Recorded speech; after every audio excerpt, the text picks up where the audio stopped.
Good afternoon, dear ones. This is Britta here, coming to you this beautiful Monday afternoon with continued teachings from this sweet little book, How to Eat by Thich Nhat Hanh. So if you haven't been joining me yet, if you haven't dipped into any of these teachings yet, you're in for a treat. This is such a divine little piece of literature. Thich Nhat Hanh is amazing. And if you're just joining me now, I've been doing this for about a week now and was really inspired last weekend to just work through this book and read a chapter, not quite every day, not really being strict about it, but sharing with you all a chapter which are very short. They're like little bite-sized nuggets of goodness. And this is a topic that's near and dear to my heart of mindful eating, but really it's, I like to say in my life and in my practice and in my business, it's all food. Everything that we have in our lives, everything we choose to read, everything we choose to watch, the people we surround ourselves with, it all nourishes us. It's all food, whether it's skin food or soul food or tangible, yummy food that we chew with our teeth and swallow that becomes energy and digests through our gut. It's all food. So I find this book very applicable, not just to mindful eating and getting healthier that way, but really by cultivating patience, cultivating mindfulness, and cultivating more joy, really. I'm finding that they're very connected. So today's subchapter, without further ado, is called Waiting Without Waiting. It's a really good one. We're going to discuss afterward. Here we go. Waiting without waiting. When we serve ourselves food and then bring it to the table, we don't need to feel we're waiting for other people to serve themselves and be seated. When we serve ourselves food and then bring it to the table, we don't need to feel we're waiting for other people to serve themselves and be seated. That feel is actually crucial. All we have to do is breathe and enjoy sitting. We haven't eaten our meal yet, but we can already feel joy and gratitude. It's an opportunity for us to be peaceful.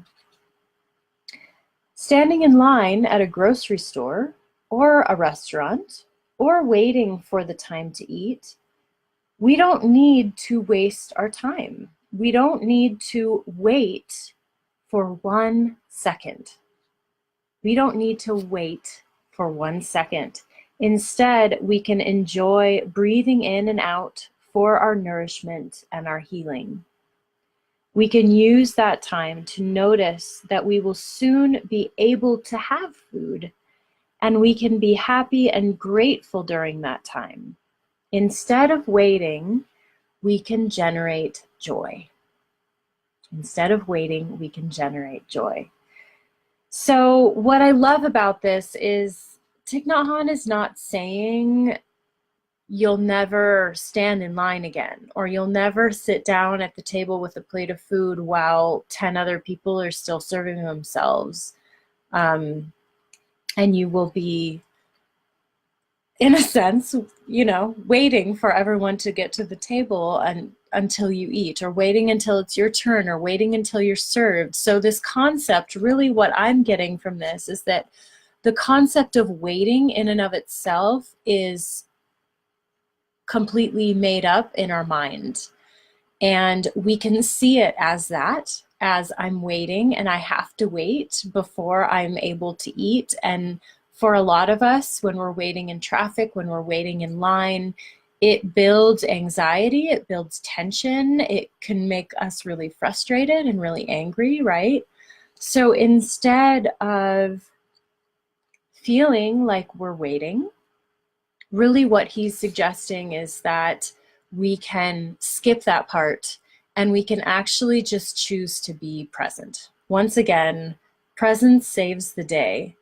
And really, this is such a hack for getting frustrated while we're waiting. Instead, wow, what would it be like if we really accepted that I actually don't ever have to wait again?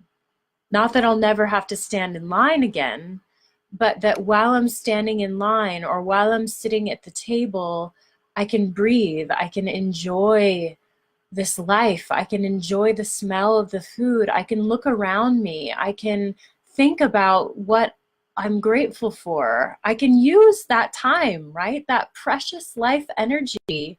You know, if we died tomorrow, if I died tomorrow, I would hope that I wouldn't have spent, you know, even 5 minutes waiting in line, and rather thinking about everything that's inspiring me, thinking about the people in my life I love, thinking about how much I love my home, all the things that I have to be grateful for. So waiting without waiting, it is a really good one. I hope that you will stay with me. I've definitely got a ways to go in this book. I don't know how long it's going to take me, but I'm going to keep with it. And if you would like to learn more about how to apply these concepts to your life and to your health and to your plate in your kitchen, I am giving a free workshop tomorrow afternoon about this time, 3 p.m. Pacific time, called the Anti-Diet Plan. And I'm going to be talking about how, basically how mindful nourishment can help us get healthier and get more peaceful, right? Feel better in our body, feel better in our mind, feel better in our heart, more at peace. So that is the Undiet, the Anti-Diet Plan. I hope you will join me for it. It's going to be fun. And I hope that you'll stay with me for these beautiful teachings from Thich Nhat Hanh. Thank you so much, friends. Have a beautiful Monday afternoon or evening. And I will see you very soon. Take care.